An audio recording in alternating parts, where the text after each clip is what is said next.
The skies above the planet Zorith were a swirling tapestry of violet and gold, the twin suns casting long shadows over the jagged mountains. In the heart of the royal palace, King Vorin of the Krylos Empire sat upon his obsidian throne, his chiseled features as cold and unyielding as the stone beneath him. His scales shimmered with an iridescent sheen, a mark of his royal lineage, and his piercing silver eyes surveyed the room with an air of detached superiority. He was a ruler revered across the galaxy, a conqueror of worlds, and a being of unmatched power. Yet for all his grandeur, there was one thing he could not conquer: his disdain for his wife, Queen Lyra. Lyra was unlike any other Krylos female. While they were sleek and radiant, she was different. Her scales were a muted gray, her frame slender to the point of fragility, and her eyes, though kind, lacked the predatory gleam that Vorin found so captivating in others. She had been chosen as his bride, not out of love, but as part of a political alliance with a distant clan. To Vorin, she was a reminder of duty, not desire. And so, he ignored her, leaving her to wander the palace halls like a ghost, unseen and unheard. The day of the crash began like any other. Vorin was preparing to depart for a diplomatic mission to a neighboring star system, his mind already preoccupied with the negotiations ahead. Lyra, as usual, stood silently in the shadows, her presence barely registering in his thoughts. She had asked to accompany him, her voice soft and hesitant, but he had dismissed her with a wave of his hand. "You would only be a distraction," he had said, his tone devoid of warmth. "Stay here." Lyra had nodded, her head bowed, and retreated to her chambers. She had grown accustomed to his indifference, but the sting of his words still lingered. As she watched his ship ascend into the sky, she felt a pang of loneliness so profound it threatened to consume her. Unbeknownst to Vorin, danger loomed on the horizon. A rogue asteroid field lay in their path, its presence undetected by the ship's sensors. By the time the crew realized their mistake, it was too late. The ship was struck, its hull breached, and it plummeted toward a nearby planet in a fiery descent. The crash was catastrophic. The ship, once a symbol of Krylos' ingenuity, was reduced to a smoldering wreck. Vorin, though injured, managed to escape with the help of his loyal guards. As they fled the burning wreckage, he turned back only once, his eyes scanning the debris for any sign of Lyra. But he saw nothing, and in that moment he made a choice. He would leave her behind. She was weak, he reasoned, a burden he could ill afford. And so he walked away, his heart as cold as the void of space.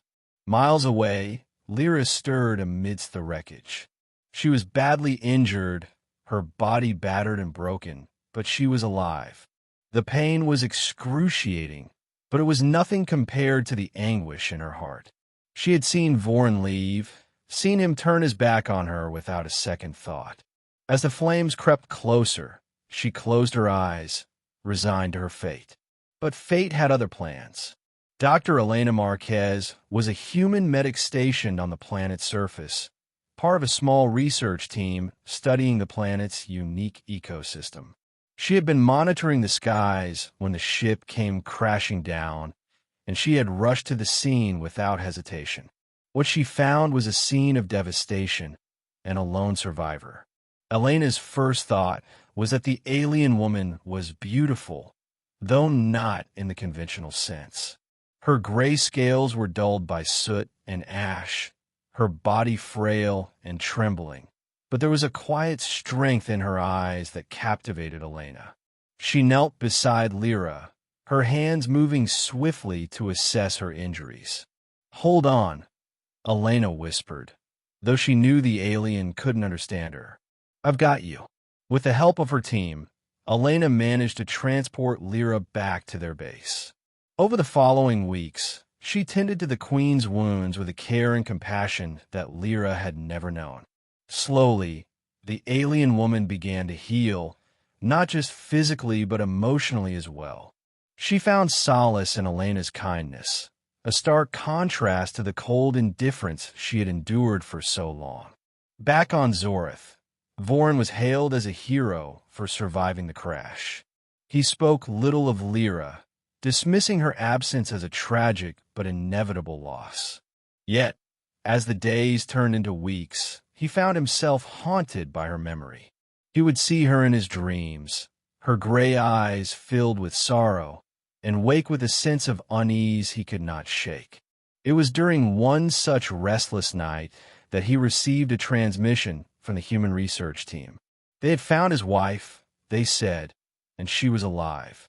Vorin's first instinct was to ignore the message, to bury the past, and move on. But something, perhaps guilt, perhaps something deeper, compelled him to respond. When Vorin arrived at the research base, he was met with a sight that left him speechless. Lyra was seated in a sunlit room, her scales gleaming with a newfound vitality.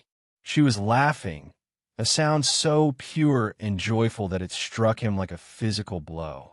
Beside her sat Elena, the human medic, her hand resting gently on Lyra's arm. For the first time in his life, Vorin felt a pang of jealousy. He had never seen Lyra like this, so alive, so radiant. And he realized, with a sinking feeling, that he had never truly seen her at all. "Lyra," he said, his voice uncharacteristically soft. She turned to him, her smile fading. For a long moment, they simply stared at each other, the weight of unspoken words hanging heavy in the air. "Vorin," she finally said, her tone neutral. "You came." "I did," he replied, though the words felt inadequate. I thought you were gone."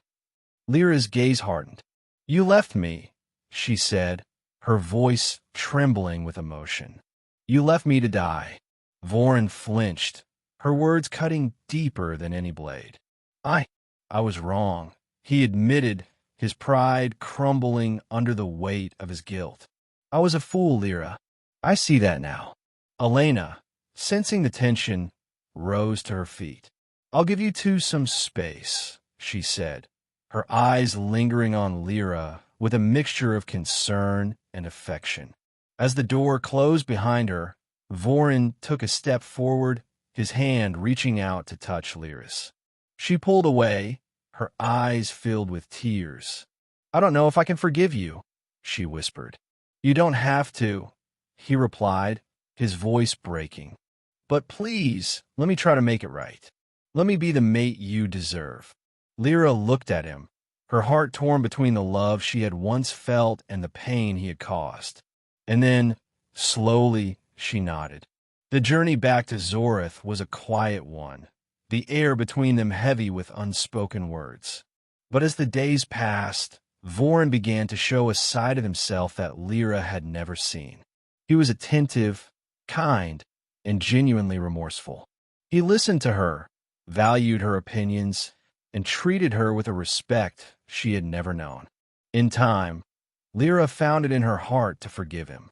Their bond, once fractured, grew stronger than ever, built on a foundation of mutual understanding and love. And though the scars of the past would always remain, they served as a reminder of how far they had come. As for Elena, she returned to her work, her heart full knowing she had played a part in their reconciliation. She would always remember the alien queen who had taught her the true meaning of resilience and the power of compassion. And so, in the end, the alien king who had once been so blind found his redemption in the love of the wife he had neglected. Together, they ruled their empire not as conquerors, but as partners, their bond a testament to the transformative power of love and forgiveness.